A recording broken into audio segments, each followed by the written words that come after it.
everybody, I am Matt. This is another Feather and Inkwell, and I am reviewing the Jinhao 999 Red Body and Gold Dragons, and this is the pen.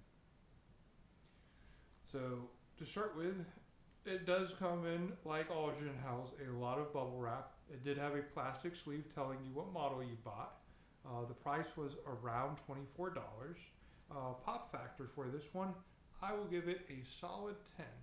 The relief and the sculpture of the dragons, down to, you probably can't see it quite in focus, but each of the dragons, both on the pen and the cap, do have red jeweled eyes that glow a little bit, and there is the jewel factors, or at least the one jewel on the cap. And every time you rescrew it, they did get the threading right, and the dragons line up pretty much no matter where you put it on. The cap does have a single gold point on the end. It starts off in a slight flare, but overall I would still put this as a very straight bodied pen, just with heavy relief on it. The end cap is a brass end cap and comes to a slight point, but is relatively smooth, and like the rest of it is a gold themed. You will notice that it does have threads down here, what I will call a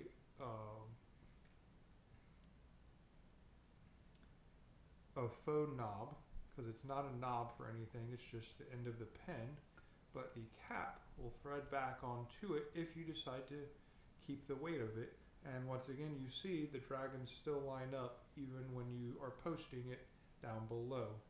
Now, I will say that this is actually it is the heaviest pen that I own.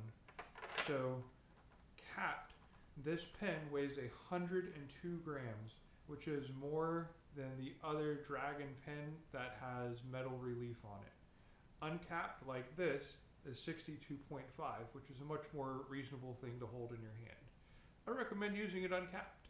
It is 5 inches uncapped. It is comfortable to hold, and for the most part, the end of the pen rests nicely on your palm. If you have a smaller hand, you may be resting your hand on the back part of the relief, but it is relatively smooth and not sharp.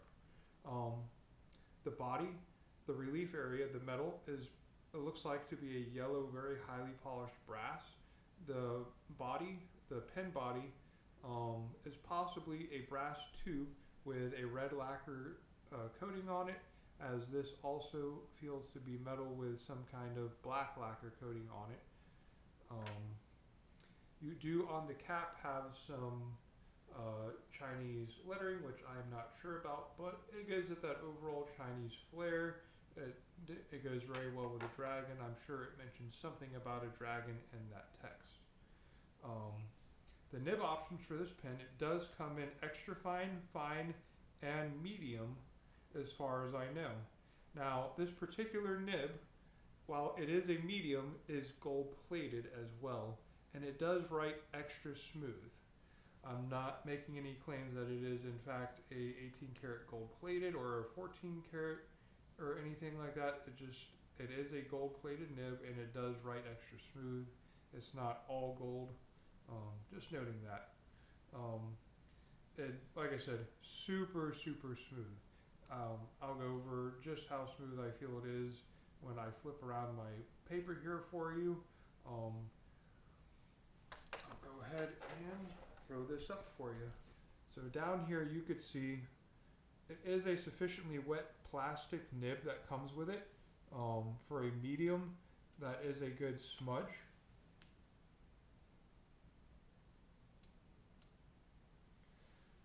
The lines are even, and there really isn't any extra bounce or line variation. The feed keeps up well at all speeds and performs exceedingly well. I accustom this to two things. I love mediums. I write very well with them. But two, I feel like the gold plating definitely made it smoother than the average medium would be. I am using the Diamine Red Dragon ink, which is my favorite one to use with all of my dragon pens. Let's see. Yep. Once again, smoothest writing pen. It is super heavy. Overall, it is the heaviest pin I have.